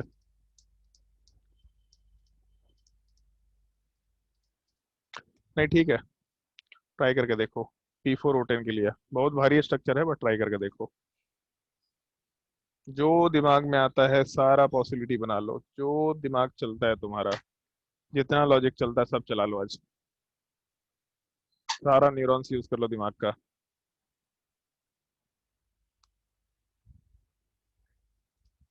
तब तक हम वो असाइनमेंट सर्च कर लेते हैं जो तुम लोग को भेजना है।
सर एक ही स्ट्रक्चर बना मेरे से तो।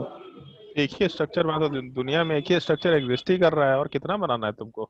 सर आप बोले जितना पॉसिबल बना सकता है। हाँ, मतलब तुमको अगर लगता है कि तुम्हारा वाला सही है तो अच्छी बात है, बताओ क्या स्ट्रक्चर बना। सर पहले तो चारों पी को लाइन से लगा देंगे। चारों उसके को बाद एक लाइन से लगा देंगे। फिर सब पे सिंगल बॉन्ड लगाएंगे। होता है। अब कोई दूसरा स्ट्रक्चर सोच के देखो, चारों एक लाइन से नहीं आएगा।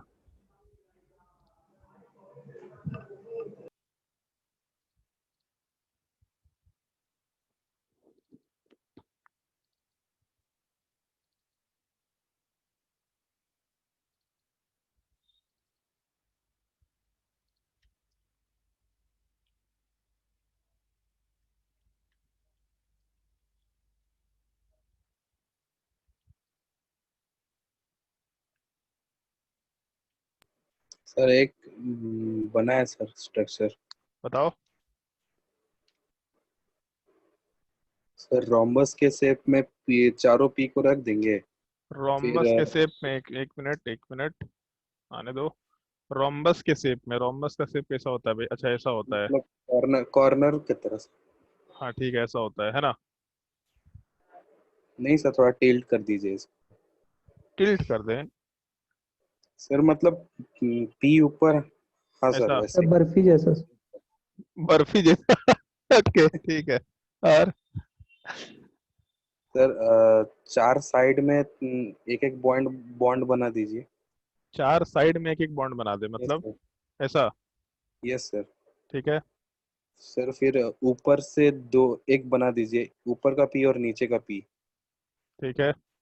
और ये साइड में। और और सर यही साइड में जो बता दिया हो गया सर। हाँ, ये यही बना सर। गूगल काहे करता है भाई? सर तो गूगल करता नहीं किया सर, तो करता करता खुद है से तो किया। ढंग से तो करो, इसमें मॉलिक्यूलर फॉर्मूला देख पहले। मॉलिक्यूलर फॉर्मूले में ऑक्सीजन ऑक्सीजन गायब ही हो गया है इसका। सर मैं खाली P4 का बनाया था सर। अरे तो हम तो P4O10 पूछे ना भाई, P4O10 बनाना है, P4O10 का स्ट्रक्चर बनाने का है। हाँ, P4 का स्ट्रक्चर ऑल तो सही है, P4O10 बनाओ। चलो ठीक है, बाकी लोग भी इस चीज से हिंट लो। ये P4 का स्ट्रक्चर है, P4O10 भी यहीं से बनेगा कहीं से। अब सोच के देखो P4O10 कैसे बनेगा। ये P4 का ओके सर। स्ट्रक्चर है। मतलब इतना स्ट्रक्चर भी सोचना बड़ी चीज है, बट P4 का स्ट्रक्चर नीचे दे रखे, P4O10 इसी के जैसा स्ट्रक्चर है। बना के देखो कैसे बनेगा।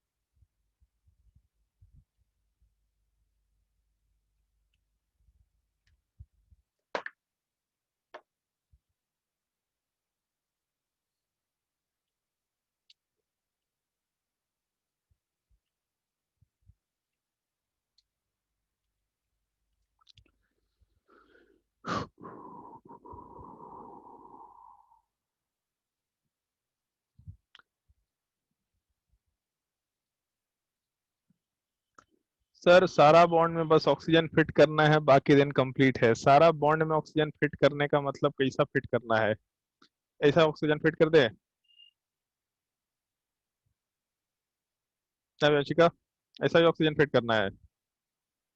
अच्छा, इधर भी करना है क्या? तो इधर नहीं हो पाएगा, क्योंकि ये जो बॉन्ड है वो एक ही बॉन्ड है। तो इसमें ऑक्सीजन फिट हो गया तो हो गया, और इधर फिर एक और बॉन्ड बनाएंगे तो इधर ऑक्सीजन फिट हो गया तो हो गया। तो इधर 8 ही ऑक्सीजन हो पाया। और कुछ?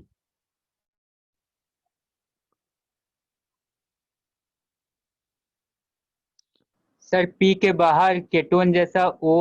P double bond oxygen, P के बाहर कीटोन जैसा ओ। ये तो सबसे पहला काम होना चाहिए। सबसे पहले तुम लोग को ये बताए थे कि हम लोगों को हमेशा,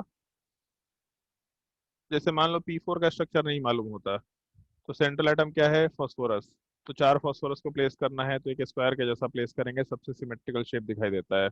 अब क्या करें? तो सबसे पहला काम अभी जस्ट बोला था, जब भी कभी फास्फोरस के साथ ऑक्सीजन होगा तो पहले पी डबल बॉन्ड ओ बनाएंगे। तो ये काम तो हो गया। अब इसके बाद अगर हम लोग ऑक्सीजन वाले पार्ट को प्लेस करना शुरू करें, तो अभी 6 ऑक्सीजन बाकी है। तो अगर 6 ऑक्सीजन बाकी है तो एक चीज देख सकते हैं, जैसे यहाँ एक बॉन्ड दिख रहा है जो इसको जोड़ना है, इधर भी जोड़ना है, ये भी जोड़ना है, ये भी जोड़ना है। तो एक ऑक्सीजन डाला, यहाँ पे दूसरा ऑक्सीजन डाला, इधर तीसरा ऑक्सीजन डाला, इधर चौथा ऑक्सीजन डाला। तो क्या हो गया अपने पास? अब हम लोग P4O8 की बात कर रहे हैं, अभी भी 2 ऑक्सीजन बचा हुआ है। तो और सिमेट्रिकल स्ट्रक्चर में क्या ऑप्शन पॉसिबल है? तो कहीं पे ऐसा ऑक्सीजन वाला पार्ट लगा दिए, एक ही ऑप्शन है। बट एक चीज देखो इसमें, इस फॉस्फोरस पे कितने बॉन्ड्स है? तो 1 2 3 4 5 6। फॉस्फोरस 6 बॉन्ड नहीं बना सकता। फॉस्फोरस वाला पार्ट मैक्सिमम 5 बॉन्ड बनाता है, क्योंकि इसमें वैलेंस इलेक्ट्रॉन ही 5 होता है। तो इसलिए ये तो नहीं हो सकता, ये स्ट्रक्चर तो गलत है। एक ऑप्शन ये पॉसिबल है कि हम लोग 2 ऑक्सीजन वाले पार्ट को ऐसा प्लेस कर दिए। ये भी एक पॉसिबिलिटी है, कोई दिक्कत नहीं है। बट एक चीज ध्यान रखना, इस चीज को परऑक्साइड बॉन्ड बोला करते हैं। जैसे परऑक्साइड वर्ड कभी सुना होगा, हाइड्रोजन परऑक्साइड H2O2। तो जब भी कभी ऑक्सीजन ऑक्सीजन का सिंगल बॉन्ड होता है, that is called as peroxide bond. Peroxide bond बहुत ही अनस्टेबल होता है, बहुत अनस्टेबल होता है। तो नॉर्मली हम लोग अवॉइड करते हैं बनाना, अनटिल अनलेस की कोई ऑप्शन नहीं है, उस चीज को हम लोग अवॉइड करेंगे बनाना। तो परऑक्साइड बॉन्ड भी बनाना हम लोग अवॉइड करेंगे। इनफैक्ट अगर एक परऑक्साइड बॉन्ड बन गया तो दूसरा तो नहीं बनेगा। तो प्रॉब्लम यह है कि चलो पहला परऑक्साइड बॉन्ड बना भी दिए, बट दूसरा तो नहीं बना सकते, आराम से ये चीज ब्रेक कर जाएगा। इसलिए ये स्ट्रक्चर भी थोड़ा गलत है। तब इस केस में हम लोग सिमेट्रिसिटी वाले पार्ट को थोड़ा मेंटेन करने के लिए या थोड़ा फॉलो करने के लिए ये दोनों फास्फोरस और ये दोनों फास्फोरस को आपस में अटैच करने की कोशिश करते हैं। तो स्ट्रक्चर को कहीं भी देखो तो इस टाइप से दिया जाता है, ताकि वो बॉन्ड्स स्ट्रेट लाइन के फॉर्मेट में कंफ्यूजन ना क्रिएट करे। दोनों स्ट्रक्चर में ऑक्सीजन अलग अलग प्लेन में होता है। क्या स्ट्रक्चर का शेप होता है हम लोग आगे डिस्कस करेंगे। ये तुम्हारे P4O10 का स्ट्रक्चर होता है, और नीचे P4 का स्ट्रक्चर मेंशन कर लेना, जिसमें फॉस्फोरस वाले पार्ट में हर एक पार्ट पे एक एक लोन पेयर होगा। लोन पेयर केवल सेंट्रल एटम पे डिनोट किया करना, क्योंकि लोन पेयर का काम हम लोग को केवल सेंट्रल एटम से ही होता है। बट फिर भी क्वेश्चन जरूर पढ़ लिया करना कि गिवन क्वेश्चन में सेंट्रल एटम वाले पार्ट के अलावा भी लोन पेयर काउंट करने बोल रहा है क्या। अगर केवल सेंट्रल एटम काउंट करने बोल रहा होगा तब तो फिर सेंट्रल एटम काउंट करेंगे। इस एक चीज का थोड़ा ध्यान रखते हुए काम करना। ये दोनों स्ट्रक्चर नोट कर लो, और किसी भी पॉइंट में अगर किसी तरह का कोई डाउट है तो आराम से पूछ सकते हैं। पर ऑक्साइड सर ज्यादा अनस्टेबल क्यों रहता है? ये हम नहीं बताएंगे अभी, इसके लिए तुमको वेट करना पड़ेगा थोड़ा।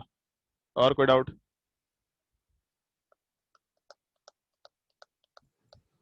सर P4 का एक स्ट्रक्चर हम भी बनाए थे, डबल बॉन्ड और ट्रिपल बॉन्ड के साथ। ये भी एक सवाल हम लोग एक्सप्लेन करेंगे कि P4 वाले पार्ट में हम लोग डबल बॉन्ड ट्रिपल बॉन्ड नहीं बना सकते। ये एक सवाल ही होगा जो हम लोग क्लास में डिस्कस करेंगे। और कोई डाउट?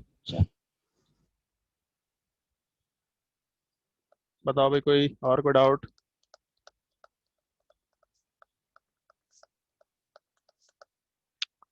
चलो ठीक है, तो अगर कोई डाउट नहीं है तो तुम लोगों को हम असाइनमेंट जो है उसको पहले यहाँ पे शेयर कर दे रहे हैं, और तुम्हारे ग्रुप में भी डाल दे रहे हैं वर्कशीट वाले पार्ट को। और क्या क्या उसमें क्वेश्चन सॉल्व करना है इस चीज को मार्क कर देते हैं। इस एक चीज का थोड़ा ध्यान रखते हुए काम करना। जहां जहां पे पॉजिटिव नेगेटिव चार्ज है, अभी के लिए हम उन स्ट्रक्चर्स की बात नहीं कर रहे हैं। एक चीज देख लो, यहाँ पे 129 मॉलिक्यूल्स है टोटल, और सारे के सारे element beryllium, boron, aluminium, carbon, silicon, tin although silicon tin उतने काम का नहीं होता। फिर नाइट्रोजन, फास्फोरस, तो नाइट्रोजन काफी इंपॉर्टेंट पार्ट होता है, फास्फोरस, ऑक्सीजन, ये सब इंपॉर्टेंट पार्ट होते हैं। आर्सेनिक, एंटीमनी, और oxygen, chlorine, sulphur, xenon, iodine, सारे के सारे जो एलिमेंट्स हैं उन सारे एलिमेंट्स वाले पार्ट को हम अलग अलग से उसमें अरेंज कर रखे हैं। इस असाइनमेंट में जिन क्वेश्चंस में, जैसे थोड़ा जूम कर रहे हैं इस चीज को,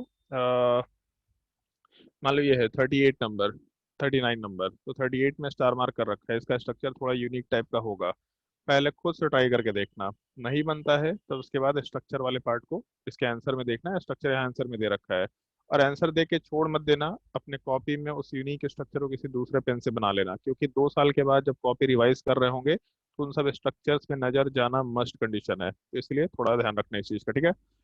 इसमें जहां जहां भी नेगेटिव चार्ज वाला पार्ट है और पॉजिटिव चार्ज वाला पार्ट, उसको बाय डिफॉल्ट छोड़ देना तुम लोग। जैसे क्वेश्चन नंबर 5 वाला पार्ट, इसको छोड़ देना, 24 वाले पार्ट को छोड़ देना। ये सब स्ट्रक्चर तुम लोग को अभी सॉल्व नहीं करने हैं। उसके अलावा हाँ, उसके अलावा सारे क्वेश्चंस बना सकते हैं। उसके अलावा सारे ही क्वेश्चन सॉल्व करने हैं तुमको 129 तक। नेक्स्ट जो क्लास है तुम्हारा, आज कौन सा दिन है? वेडनेसडे। कौन सा दिन यस है? सर। वेडनेसडे। तो अगला क्लास, कल तो तुम्हारा क्लास नहीं है, परसों फिर से मेरा क्लास है। तो परसों क्लास में हम इन सब चीज़ों का डिस्कशन करेंगे। इनफैक्ट किसी से कोई भी रैंडम सवाल पूछ सकते हैं कि इसका स्ट्रक्चर बना के दिखाओ, क्या स्ट्रक्चर बनना चाहिए। कुछ और भी स्ट्रक्चर्स हैं जिसको हम लोग डिस्कस करेंगे एक एक करके।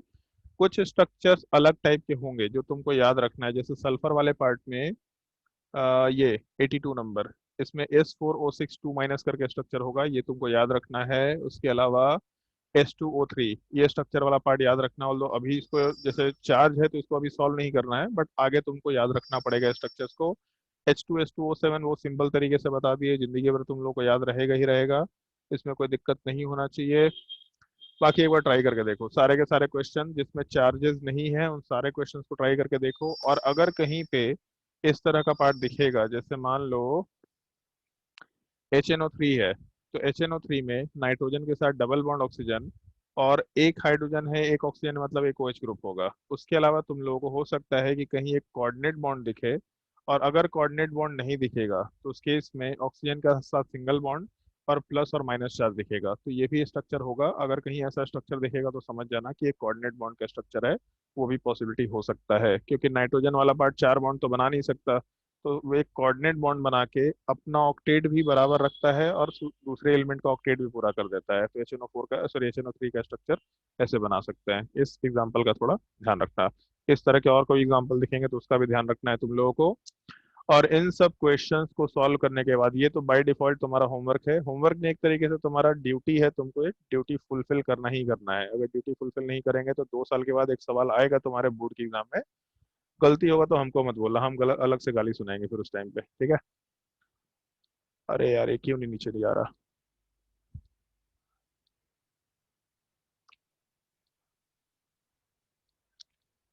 क्या दिक्कत है भाई? ये लेक्चर मेरा ऊपर नीचे खिसक ही नहीं रहा। चलो, वर्कशीट नंबर 2 वाले पार्ट में, तो पहले वर्कशीट 1 में देख लेते हैं होमवर्क। वर्कशीट 1 में जहाँ पे सब्जेक्टिव क्वेश्चन था, बहुत सिंपल थियोरेटिकल क्वेश्चन होंगे, कोई दिक्कत नहीं है। हाँ, क्वेश्चन नंबर 4 है। जैसे क्वेश्चन नंबर 4, ClF3 एग्जिस्ट करता है बट FCl3 एग्जिस्ट नहीं करता, ये चीज हम लोग को डिस्कस करना है, पहला। दूसरा, थर्ड नंबर ट्राई करके देखना, सिंपल सा चीज है, थर्ड नंबर। उसके बाद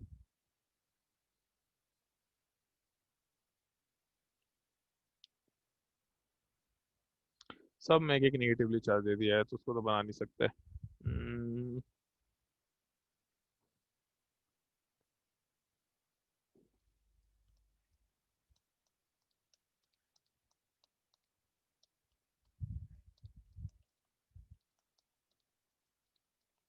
सर ये बुकलेट का बता रहे हैं? हाँ, बुकलेट का, बुकलेट में एक्सरसाइज 1, पार्ट 1 वाले बुकलेट में एक्सरसाइज 1। उसके बाद पार्ट 2 में आते हैं, एक minute, chemical bonding part 2 booklet वाले में। क्वेश्चन नंबर, ये सब तो हम लोग होमवर्क दे चुके हैं। क्वेश्चन नंबर 9 नंबर वैसे खुद से ट्राई कर सकते हैं, 9 नंबर बचपन का सवाल है, 10th क्लास में पढ़ा होगा, खुद से ट्राई किया जा सकता है।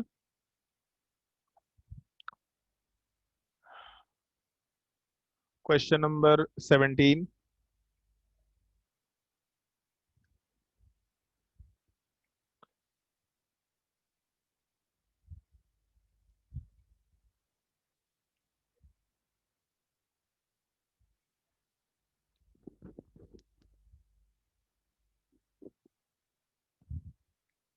थर्टी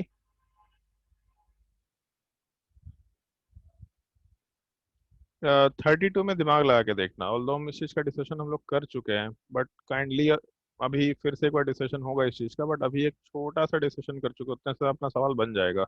ट्राई करके देखना। 32, 33,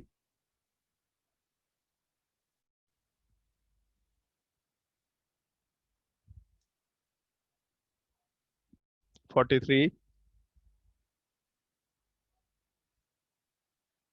43 में शायद से एक, 43 में आंसर गलत है, या फिर आंसर गलत नहीं है, एक ऑप्शन उसमें छूटा हुआ है। क्लास में अगर किसी को दिक्कत होगा तो पूछ लेना आराम से, कोई दिक्कत नहीं है।